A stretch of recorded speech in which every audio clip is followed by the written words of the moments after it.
Se o rebalanceamento lhe parecer um pouco intimidante, a boa notícia é que esse trabalho pode ser feito automaticamente para você pela Stronghold ou qualquer outro consultor fiduciário escolhido. Ele vai orientá-lo sobre a eficiência fiscal, ao mesmo tempo em que ainda se vale do poder de rebalanceamento. Portanto, agora você aprendeu duas maneiras comprovadas de reduzir o risco e aumentar seus retornos apenas por meio da alocação de ativos. Mas ainda existe um truque final que pode acabar com as suas perdas, e a dos seus impostos. É tempo de colher então. O que acontece quando é tempo de rebalanceamento do portfólio, e você tem de vender algumas ações que não estão na sua conta 401(k) ou em outra conta com benefício fiscal? O governo está querendo ficar com parte dos seus lucros. Os impostos sobre os ganhos de capital estão enlouquecendo você? Existe uma maneira perfeitamente legal de reduzir esses impostos, mantendo seu portfólio equilibrado: a arrecadação do prejuízo fiscal. O benefício que você obtém com a arrecadação do prejuízo fiscal é o fato de você reduzir seus impostos, e isso aumenta o seu retorno líquido.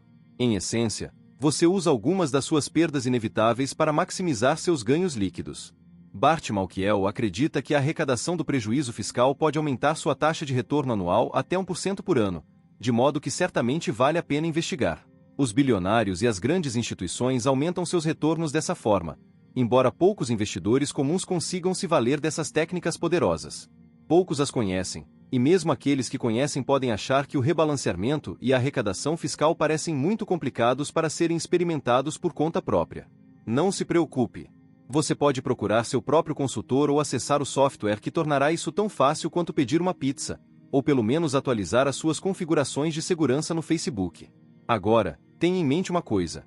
Meu objetivo é simplificar os investimentos para todos, e esta sessão é provavelmente a que mais vai testar seu cérebro. Primeiro, parabéns por me acompanhar. Esse material parece muito técnico, e a maioria das pessoas o evita como se fosse uma praga. Se você se sentir um pouco sobrecarregado com a alocação de ativos e com a ideia de uma média do custo do dólar, rebalanceamento e arrecadação do prejuízo fiscal, quero que saiba que tudo isso pode ser automatizado para você. Ainda assim, será útil entender o que são essas estratégias e as principais razões pelas quais elas são eficazes. Basta lembrar 4 coisas desta seção do livro. 1. A alocação de ativos é tudo. Então você pretende diversificar entre sua cesta de segurança e sua cesta de risco, crescimento. Você deseja diversificar ao longo das classes de ativos, dos mercados e do tempo. 2. Você não quer hesitar para entrar no mercado, tentando ter um timing perfeito. Em vez disso, use a média do custo do dólar e saiba que a volatilidade pode ser sua aliada, fornecendo oportunidades para adquirir investimentos mais baratos quando o mercado estiver em queda. Essa técnica aumentará o valor do seu portfólio quando os mercados voltarem a subir. 3. Tenha uma cesta dos sonhos que lhe forneça tempero emocional e empolgação, para que você possa experimentar os benefícios das suas proezas de investimento no curto prazo e no médio prazo, em vez de apenas em algum dia distante no futuro. 4. Use o rebalanceamento e a arrecadação fiscal para maximizar seus retornos e minimizar as perdas. Quando mencionei pela primeira vez que ensinaria a alocação de ativos e essas estratégias de aperfeiçoamento adicionais neste livro, muitos dos meus amigos do mundo financeiro disseram: "Você está louco. É complicado demais. O leitor comum não vai entender, e poucos perderão tempo lendo isso." A minha resposta foi simples: estou aqui em nome dos poucos que fazem contra os muitos que falam. É preciso avidez para se esforçar até dominar alguma coisa nova. No caso de dominar os princípios de investimento, realmente vale a pena o esforço. Mesmo que você tenha de ler algumas vezes para assimilar as informações, as recompensas podem ser imensas. Isso poderia significar economizar anos da sua vida sem ter de trabalhar. Acima de tudo, porém, esse domínio vai lhe trazer um sentido maior de empoderamento e da paz de espírito no momento presente.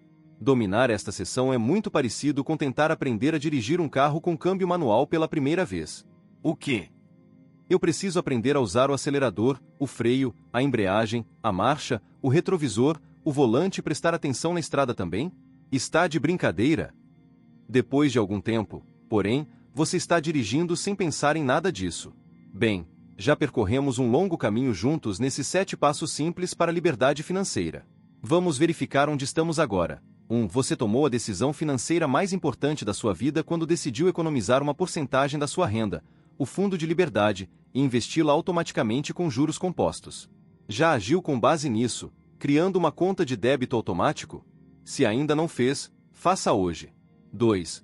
Você aprendeu as regras de investimento e a evitar os 9 maiores mitos de marketing e investimento de Wall Street. Você está se tornando um jogador de xadrez, e não uma peça de xadrez. 3. Você deu o terceiro passo no seu caminho para a liberdade financeira, tornando possível ganhar o jogo. Há 3 fases dentro dessa etapa. Número 1. Você calculou os seus 3 principais objetivos financeiros, que, para muitas pessoas, são a segurança, a vitalidade e a independência financeiras. Número 2. Você tem um plano com números reais. E, número 3. Você procurou e está implementando maneiras de acelerar o processo, para poder desfrutar suas recompensas ainda mais rápido. 4. Nesta sessão, você tomou a decisão de investimento mais importante da sua vida, alocando seus ativos em um portfólio com uma porcentagem específica em diferentes cestas: segurança, risco, crescimento, sonho. Você diversificou, e tem um plano que vai abastecer seus sonhos financeiros. Você já está anos-luz à frente de investidores de qualquer lugar do mundo quando se trata de compreender suas finanças e gerenciar seu dinheiro. E, se você for minimamente parecido com os homens e as mulheres que foram suficientemente generosos para ler o manuscrito deste livro, talvez já esteja tão empolgado com o que aprendeu que está dando pulos de alegria, agarrando os amigos pelo pescoço para lhes mostrar algumas das maneiras pelas quais eles podem adicionar centenas de milhares de dólares, ou mesmo milhões, aos seus ganhos de investimento de toda uma vida. Então, talvez você se surpreenda com isto: você ainda não viu nada. Eu garanto que o melhor ainda está por vir. E tudo, daqui em diante, é muito mais fácil do que esta sessão. Agora que você está pensando e agindo como um iniciado, vou lhe mostrar como investir à maneira de um verdadeiro iniciado. Vamos descobrir como você pode ser bem-sucedido em qualquer ambiente financeiro e também aproveitar o poder dos resultados positivos sem os resultados negativos, criando um fluxo vitalício de renda. Média do custo do dólar versus investimento de montante fixo. Mas essa é a melhor abordagem se você tiver um montante fixo para investir. O que você deve fazer se tiver uma sorte inesperada, como aquele bônus de $10.000 do qual falamos anteriormente nesta sessão? Ou se receber o prêmio de um seguro de 50 mil. Usar a média do custo do dólar para investir esse valor em um cronograma predefinido de meses ou mesmo anos, ou investir em um montante fixo. É aqui que a controvérsia surge. Alguns consultores de investimento se mostraram contrários à média do custo do dólar porque, como até mesmo Bart Malkiel admite, não é a estratégia mais produtiva para investir no mercado de ações quando ele continua crescendo sem parar, como aconteceu nos anos seguintes à Grande Recessão. Você teria feito mais dinheiro investindo tudo no início da alta do mercado do que se tivesse distribuído seu dinheiro depois de 5 anos. Isso é óbvio, certo? E alguns estudos recentes, incluindo um do Vanguard de 2012, mostraram que, em períodos contínuos de 10 anos nos últimos 80 anos nos mercados de ações dos Estados Unidos, do Reino Unido e da Austrália, o investimento do montante fixo superou a média do custo do dólar em mais de 2/3 do tempo.